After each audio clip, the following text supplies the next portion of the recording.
I remember when I was a kid, we were doing a toboggan run, and something had happened. We overpacked the toboggan, and we weren't on the track or anything, but we were on this open run, and I fell off. And I mean, we're hurling. I was probably going 20 miles an hour, probably more than that. And your body is completely out of control. If you've ever done that when you're skiing, it's the same exact deal. And I remember I couldn't even see what was coming, and I just put my hands up over my head and tucked my head, try to keep my body relaxed. And fortunately, I didn't hit anything. I came real close to a couple of trees. But the reason why I tell you that story is because it really illustrates what is happening with our thoughts and with our mind. See, here's what we teach. We believe that thought has its own momentum. And particularly negative thought, what will happen is you'll witness something, you'll see something, you'll talk about something, you repeat it over and over, and then it begins to live on its own. Like literally, you no longer have to give it a push to get its momentum going. If you just live your life, your thought will think itself and whatever previous thoughts you've had. And so this is what I believe. I believe your level of happiness today, and in fact, many of the choices you're making and many of the experiences you're having come as a direct result of the momentum of thought that you have created in the past. So here's the reason that we meditate. This is why I meditate. You meditate because it teaches you to stop momentum. So here's a couple of common questions that come up when we're learning to meditate. Question number one is how long should I meditate? Now I say it's best to just be consistent, because what will happen as you're consistent, even if you can just do it for 5 minutes, is that will lead into longer and longer periods of time. But it's not the length of time that has anything to do with anything. It's the level of thought that your mind goes to. Now here's what I mean by that. When I meditate, usually during the first 10 minutes, my mind will have a tendency to wander. Almost everybody's mind does.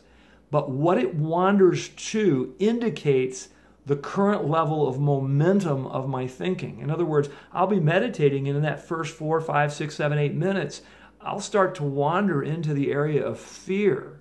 I'll start to wander sometimes into the area of resentment or negative emotion. Now, when I do, the basic command, the basic direction is just bring your thought back to the breathing. And that's exactly what I do. I go back to the breathing. I continue meditating. Then it wanders negatively again. I bring it back to the breathing, and so on and so forth. But here's what begins to happen for me.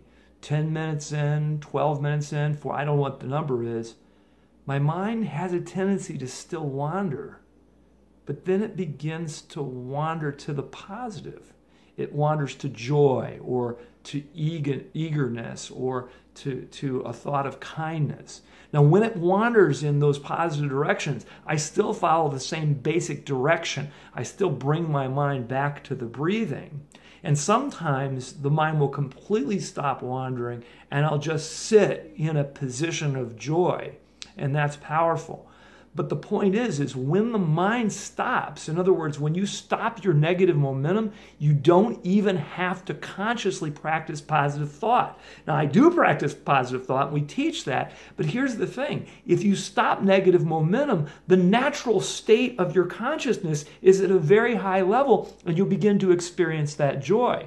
Now, if you do that on a regular enough basis, and I really strongly recommend you do that in the morning, what will happen over a period of time is your set point will be a much higher or much more positive level.